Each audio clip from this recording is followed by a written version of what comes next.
Ketiadaan indera penglihatan tidak menghalangi anak-anak ini untuk mengenal lingkungan sekitar.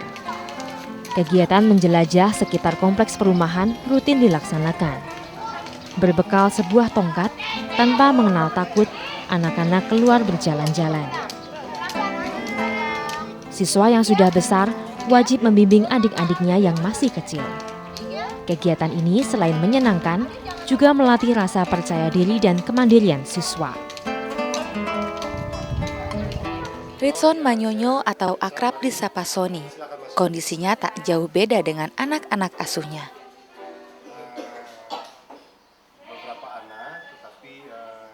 Di usia yang muda, Sony harus kehilangan penglihatannya sedikit demi sedikit karena sering mengalami kecelakaan motor. Hingga di usia 24 tahun, saat kuliah jurusan teologi semester 6, Sony total kehilangan indera penglihatannya. Pria kelahiran 1975 ini pun sempat mengalami kekecewaan yang mendalam. Sony hampir putus asa. Namun kondisi ini tak berlangsung lama. Pertemuannya dengan anak-anak yang menderita tunanetra sejak lahir justru membakar semangat Sony untuk berbuat sesuatu.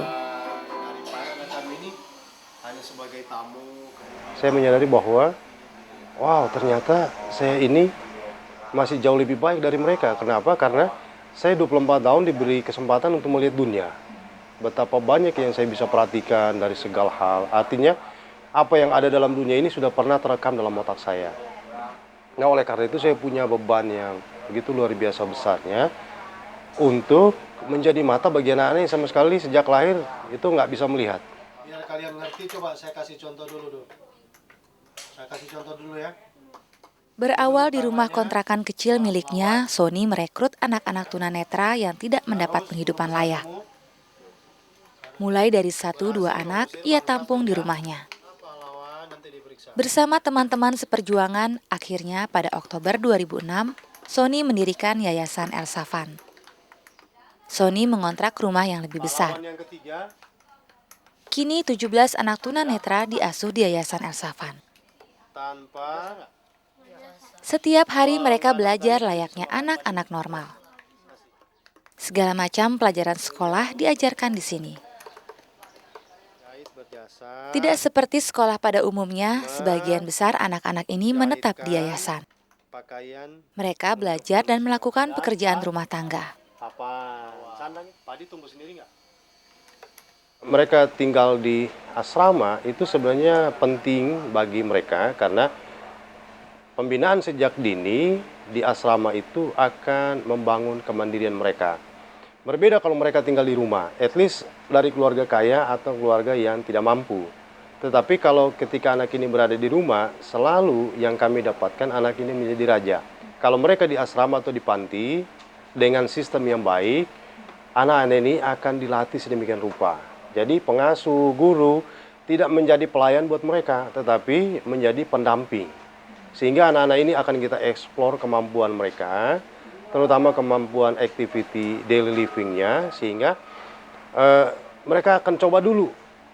Mandi dulu deh, apa yang kamu bisa.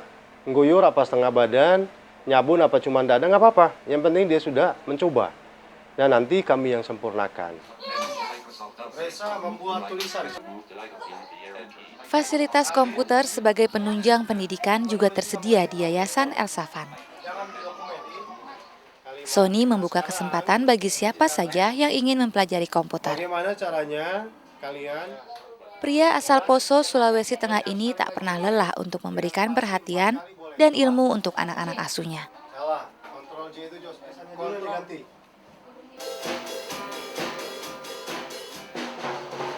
Keberhasilan Sony dan kawan-kawan di El Safan juga terlihat dari kekompakan anak-anak ini.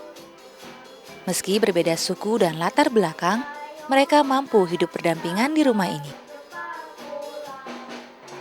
Bahkan anak-anak juga mampu mengasah kemampuan bermusik dengan bermain band lengkap.